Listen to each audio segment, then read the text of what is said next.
Hi everyone, thanks for joining me again tonight. So Tuesday night I had a women's retreat and I was the speaker there. And so I had something already worked up and it was pretty much tailored for women, but I'm going to do it again tonight and rework it so that it will apply to both men and women. So, I was thinking, so I titled it Strength in Numbers, but when I was thinking about it, back when I look back when I was younger, I was very independent and, my way, I need to do it by myself and I don't need any help, and then I got married and suddenly I can't remember how to open a jar or pump my own gas or carry in my groceries or use a screwdriver. So, I just sit and think about stuff like that. And I'm realizing now that, we're getting older, we're getting so much more comfortable in routines. And ours happens to be lately, you go to work, you come home, you hit the recliner and you park it there the rest of the evening. And we are opposite ends of the couch playing on our iPads. So not a whole lot of conversation even. But, when we were younger, we used to go out to like cookouts and to friends' house, maybe play cards or swimming parties, just a lot more spontaneous, I think, when we were younger. And now that we're getting older and we sit around content, I'm just wondering, are we too comfortable? Are we being lazy or selfish, being homebodies like we are?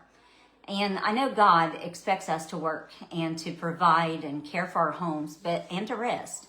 But He also calls for us to fellowship and to outreach and, to be hospitable and encourage others. And so I guess I kind of question, are we doing enough of that? And, somewhere along the way, the entire, I think, Christian community has kind of just been doing that. Attending services once or twice a week is about all the effort people are putting in anymore. There's not a whole lot of fellowship and stuff outside of the church assembly. And so anyway, I was thinking, when I told you I want to talk about strength in numbers, I first start thinking with God. Jesus was the Son of God, and He could have accomplished His entire ministry, His job by Himself. And He had all power on heaven and earth. He could have done anything He wanted, but He still chose 12 apostles.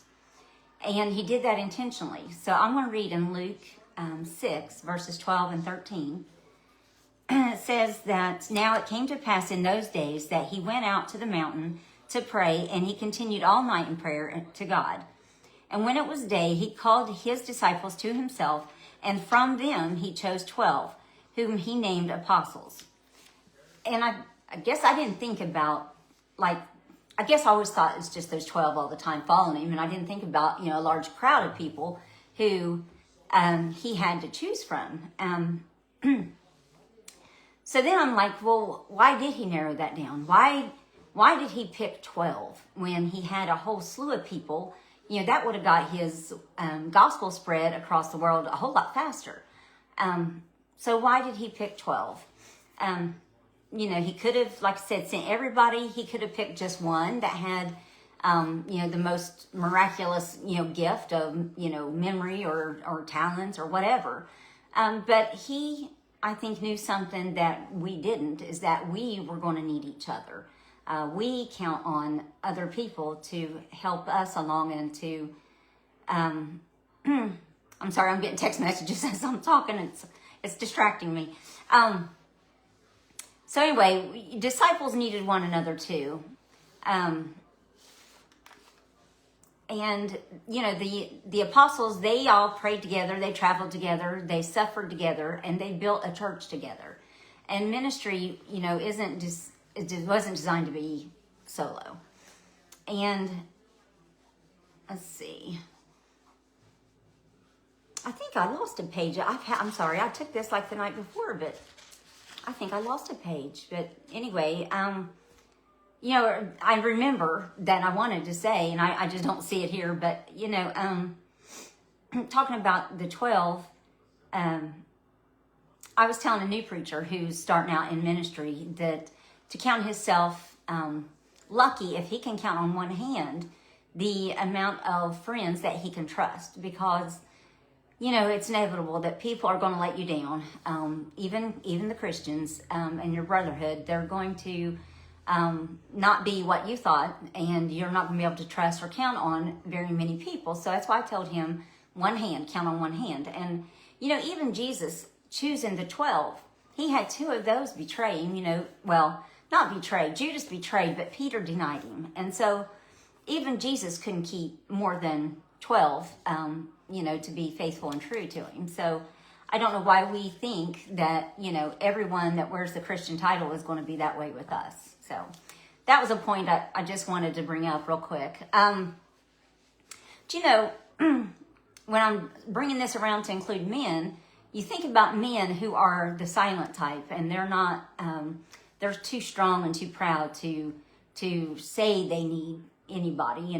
They can handle it themselves, and they don't like to talk about their struggles, or they play tough. But I want to point out in the Bible where Israel fought Amalek, and Moses had to hold his hands up. As long as he held his hands up, Israel was going to win. And eventually his arms became very tired. And so what happened was Aaron and Hur came beside him, and they stood and they held his arms for him. And so it was showing you that one man isn't to carry the burden alone, and that the victory happened because there was others willing to step up, and they strengthened him. And another example of men in the Bible who needed each other, I think, was David and Jonathan, because they were such good friends, and they encouraged each other, and they relied on each other. And men in our church need those kind of godly relationships, not just acquaintances. And I was telling the ladies last night that when we go to fellowship, we need true, going to church and saying, "How are you?" it's not fake, but it is not anything sincere or in depth and real meaningful. And so you don't know, someone could come in and have a smile on, but they could really be struggling, and maybe they just cried in their car right before they come in. And so you don't really know what someone's feeling, because we don't have the time in that hour service to really get to know them and ask them. So that even if your church does a few minutes going around and shaking hands, or you go 10 minutes before the service starts, that is not building a relationship. And so Genesis 2:18 says that it is not good for man to be alone. So from the beginning, God had intended on us needing relationships. And I think that's because isolation is dangerous. And isolation is where discouragement grows, and doubt and bitterness and, all the bad, because who's in the isolation trying to get you? It's Satan. Satan works on you. When you're alone, that's when he's after you. So that's why I always think, 2 or more, which I'm getting ready to read, Ecclesiastes 4:9. Hold on just a second. Let me get over there. It talks about being more than 2. So 4, 9, and 10 says, 2 are better than 1, because they have good reward for their labor. For if they fall, one will lift up his companion. But woe to him who is alone when he falls, for he has no one to lift him up. And if you jump down to verse 12, it says, though one may be overpowered by another, 2 can withstand, and a threefold cord is not quickly broken. And that's the idea, is we're supposed to be wound so tight. We're like a heavy, thick cord that can't be broken. And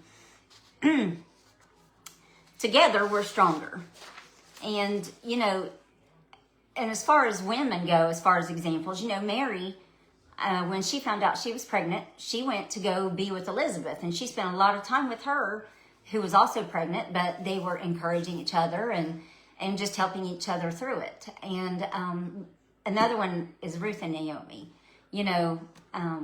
Naomi had lost almost everything, and Ruth could have left. She had every right to leave, but she said, where you go, I'll go. And she stayed with her. And because of that, generations were changed, really.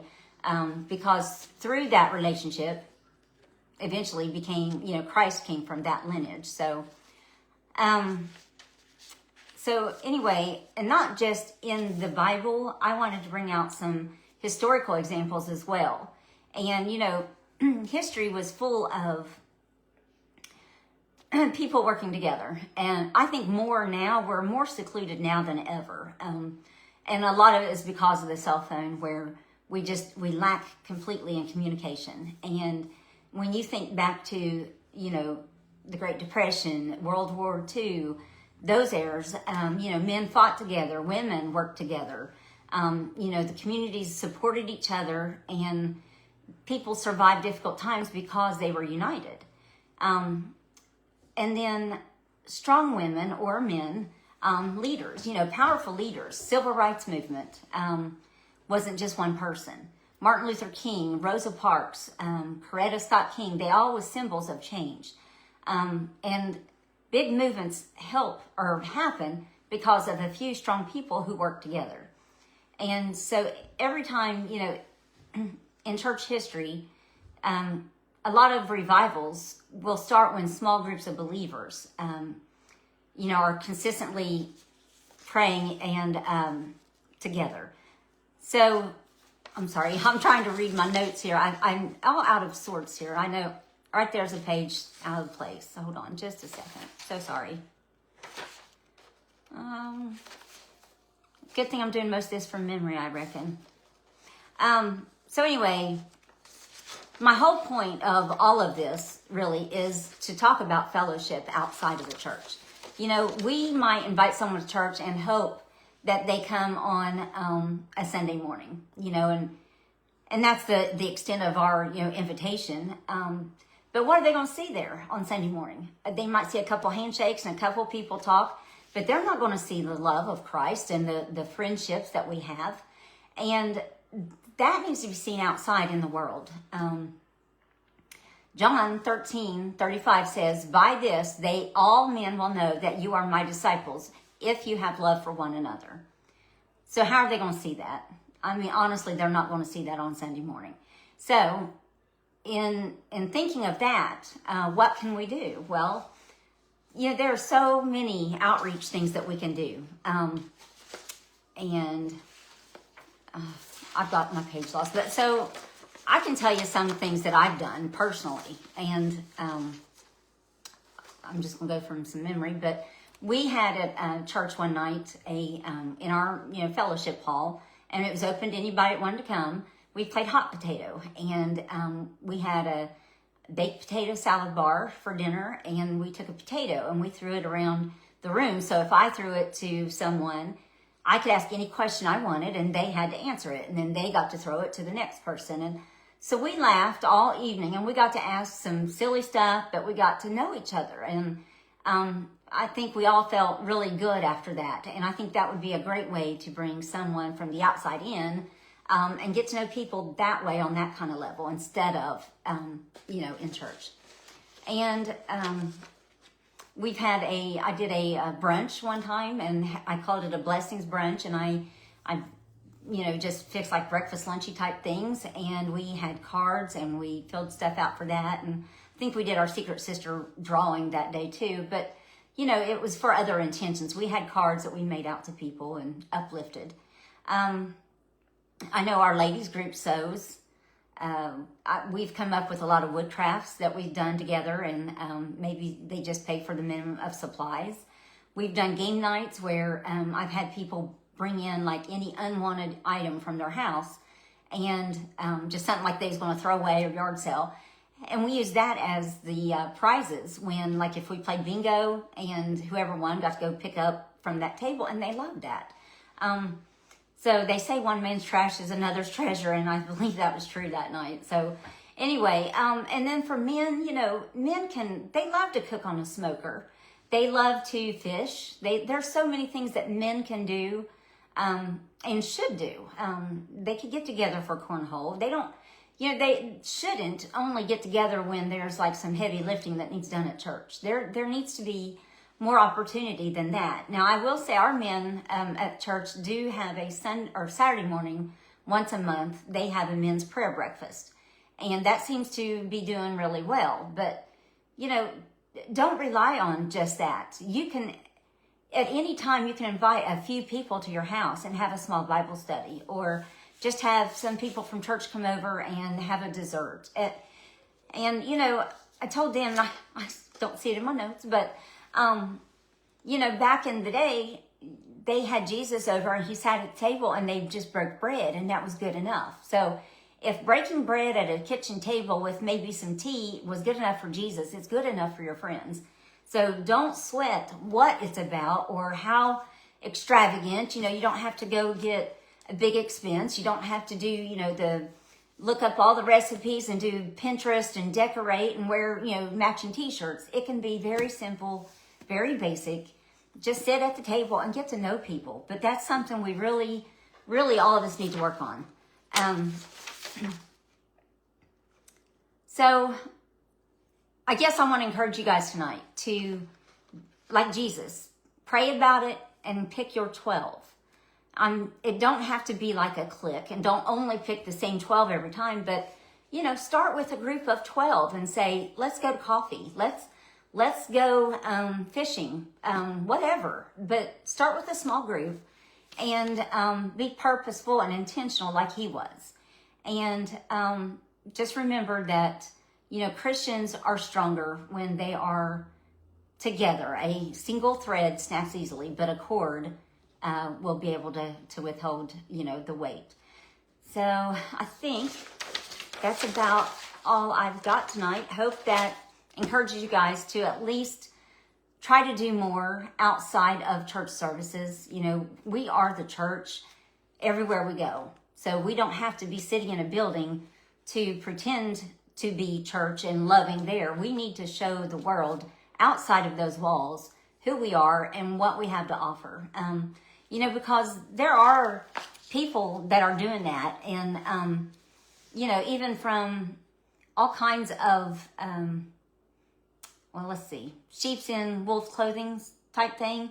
They're doing it and they're succeeding. And so we need to be out there promoting the truth. And so anyway, that's all I have tonight. And I hope you guys enjoyed this lesson, and I will see you next week. Thanks. Hi, Carla.